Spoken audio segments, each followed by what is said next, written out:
My name is Tim Howlett. I'm a police officer. I've been a police officer for almost 18 years. And about 2 years ago, I was diagnosed with post-traumatic stress injury. I've been on a healing journey ever since.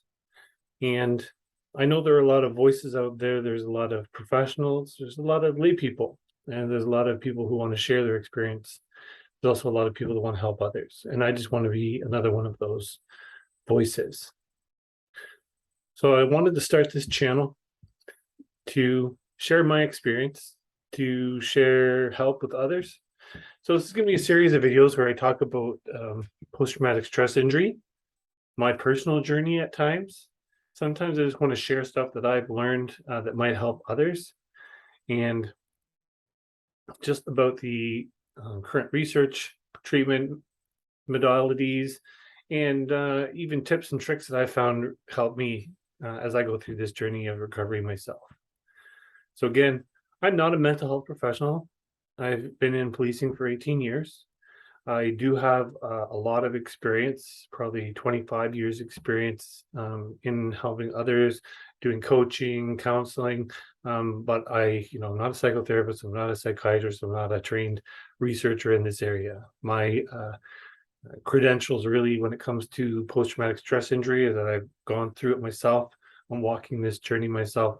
And if I can meet others along the way and help them along their path and have them help me along my path, then I've achieved my goal.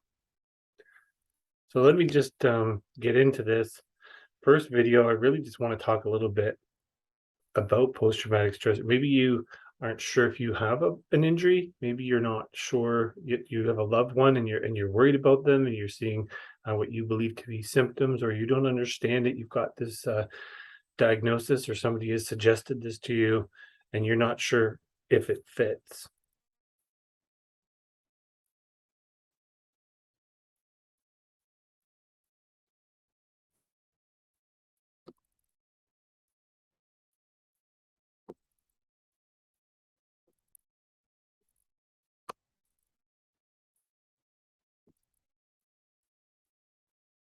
So what happened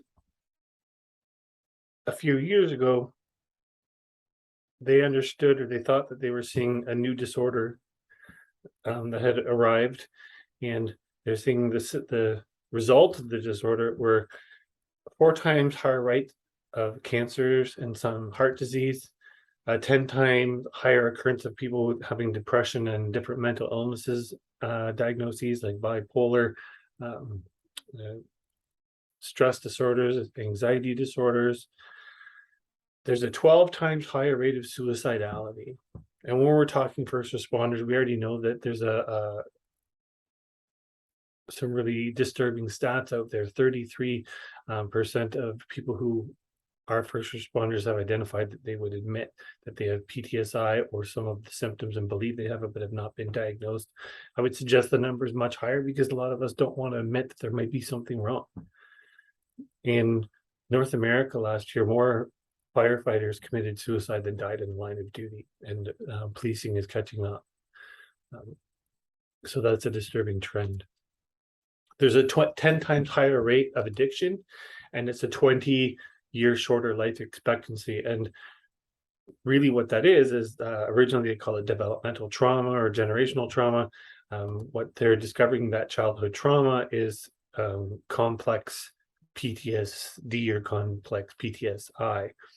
Now, Gabor Mate, he's a researcher in the area of trauma recovery. He originally was looking at addictions, and he found in his book, In the Realm of Hungry Ghosts, and through his research, he found that 97% of the people who have addictions grew up experiencing complex trauma or complex PTSD. So the end result of that is seeing that there are many identified, but I think, like for the purposes of the video series I'm doing, I'm going to relate it to 60 symptoms that show up for people who have post-traumatic stress injury. Addiction is only one of those symptoms. It's one of the ways that we learn to live, cope, and relate in the world. So in a result of the symptoms that we have, or the traumas that we experience, we adapt the way we live, cope, and relate in the world to feel safe. Those ways of coping are essentially pain management. Our brain, our body, our mind are in pain from the traumas that we experience at work as first responders, and it causes us to change the way we behave, to change who we are as people, and the people around us begin to suffer. So a complex PTSD or PTSI creates an environment for us where having a healthy relationship is nearly impossible. Being able to function at work becomes nearly impossible. And then just eventually, if it gets worse, functioning in life in general becomes nearly impossible. So when we understand that addiction is one of the symptoms, one of the most noticeable and worrisome symptoms, but there's 59 other symptoms. And if for going into recovery from going from the state that we're in to a healthier state, it means looking at all of these areas. If I look at just one of these areas and deal with that, there's still 59 other areas where my unhealthy thinking, my unhealthy behaviors is going to damage my relationships, my work relationships, my ability to live, cope, and relate. So if I don't examine all of these things, how my injuries have caused them to be worse, and I'm using these things to manage my pain, then I'll eventually just go back to being unhealthy. I could go to an addiction recovery center if I'm suffering from addiction. And if I'm still doing 50 of these other things in my life, I'm still unhealthy. And I'm eventually going to relapse into old behaviors to mitigate that pain. But I'm also quite possibly going to relapse in my addiction because all of my unhealthy behaviors are still there. So a journey for healing and recovery means taking a stock and looking at all of those 60 ways that we've learned to live, cope, and relate in the world, and getting healthy in all of them, replacing unhealthy coping mechanisms, unhealthy strategies with healthy ones, so that we can have successful relationships. We can go back to work. There was a time where, when it was called shell shock, or they didn't even understand it, where somebody who had a post-traumatic stress injury would be put in an asylum. It was a death sentence. It was automatic retirement. You are never getting better. The stats are quite promising now. There are people who recover, come out the other side, and live perfectly healthy lives and go back to work and go about their lives with their families and their friends.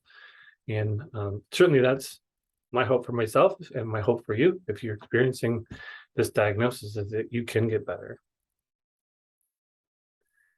So when we think of, I know the word, for many years was kind of overused, but when we think of a holistic approach, healing and recovery means looking at all of the areas and all of the areas of ourselves. So that means our biological selves, our spiritual selves, our psychological selves, and our social selves. We are all made up of all of those parts, and we need to become healthy in all of those parts, because if we don't address one of those parts, we're going to miss something. And a really big piece of our recovery, of our journey, could be missing, which makes it difficult for us to fully heal. So trauma. What's trauma? A trauma is an event that happens to a person that they see or they perceive as being so bad, so outside of the ordinary, so beyond their normal ability to cope, that they think that they're going to get hurt really bad, or they're going to die, or they're just going to go nuts, they're going to go crazy. And the caveat there, the important thing, is the perception of the event. In this slide, I talk about the sibling perception, but let's think like if you're a first responder, your partner's perception. You could go to a call with 3 other people, and you could leave that call feeling traumatized. You could be triggered. You could have gone through that feeling completely unsafe, and that has now, added to the traumas that you're accumulating that will, have led to your injury. One of your partners could have gone into the same situation, whether he's more mentally prepared, physically prepared, just a different psychological state, different upbringing, whatever it is. He could or she could experience the same situation, the same call that you went on, and not feel traumatized, and not feel like their life was in danger, their health was in danger, didn't feel like they were going to go crazy and lose their mind in that moment, because to them, they didn't experience it as being as bad as you did. So when we think of trauma that way, so it's how I perceive it. Nobody can tell me that I'm wrong, that it wasn't as bad as I think it was. That's my perception of the trauma. So when I go into that traumatic event memory, it's traumatic for me. And again, somebody else could experience the same thing or have experienced the same similar call, and you have a buddy say, I don't know what the big deal was, it wasn't that bad, but for you it was. There are two types of traumas. Now, there's a simple trauma and a complex trauma.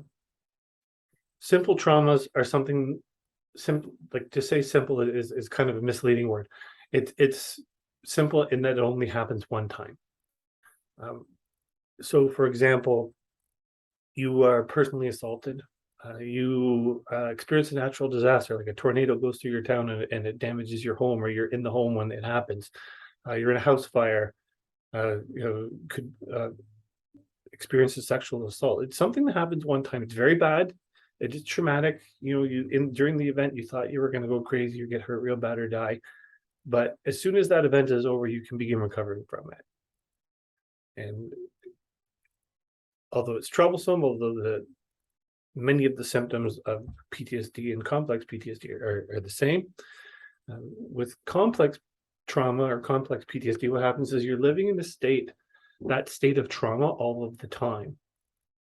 And as a first responder, we're experienced or exposed to calls and events constantly throughout our careers where we think we're going to get hurt real bad, or we're going to go crazy, or we're going to die, and it happens over and over again. And it's a constant activation of our fight or freeze instinct. So as a first responder, we're always ready to respond, even off duty. We hear a scream, we hear a siren, our body reacts, our heart rate starts going up. We want to be involved, we want to help. And we're constantly in a state of fight, flight, or freeze. The problem when it becomes an injury is when we can't shut it off anymore, when we are constantly living in that state, and our fight, flight, or freeze system is ongoingly activated to the point, like the hypervigilance or the hypovigilance that we experience, we can't turn it off. And it makes it difficult, say like when you're out with your friends to have dinner and you can't focus on the conversation, you're not present. They described it disassociated from the event, because every time you hear a noise, you have to look away. Everybody who walks by the table, you have to look at their hands and you have to see that they're safe. You hear a siren or a loud noise, it distracts your attention, your heart rate goes up, you get flushed. All of those things begin to happen to you, and it's an ongoing thing. So a complex PTSD or complex PTSI, a post-traumatic stress injury, has occurred when, as a result of that ongoing activation of your stress response. And I think the stat is, as most people experience less than 10 critical incidents in their life where these kind of traumas happen and they feel like they're going to go crazy, or they get hurt real bad, or they're going to die. But in a 20-year career for a first responder, they experience over 800. So when you think about the difference between the average person and someone who's a first responder, there's a lot more activation of that stress response system, and you will constantly be living in that state of fear where you don't feel unsafe. And as a first responder, because we see the worst things that any human being should ever have to see, we begin to see the world as unsafe. We're always unsafe. And so that system is always activated. And some of the brain chemistry I'll get into in another video is constantly going into our brains, and it's constantly having an effect on our behavior, our emotions, our feelings, and like I said, it makes our ability to have human relationships nearly impossible. So again, that's the video that I had for you for today. I just wanted to introduce the concept of a post-traumatic stress injury. In my experience, it's been a 2-year journey almost now of therapy. I've been away to a treatment center. I've been in 3 different programs now. So it's a long journey. So don't be frustrated with yourself if you're somewhere on the road to this journey and you feel like you should be doing it faster. as first responders, we want to help and we want to be helped quickly. And you got to think of it. For me, it took me 18 years to get to this point. It's going to take longer, sometimes than 18 months, to get back to a healthy state. So be patient with yourself, be kind to yourself, and we'll see you in the next video.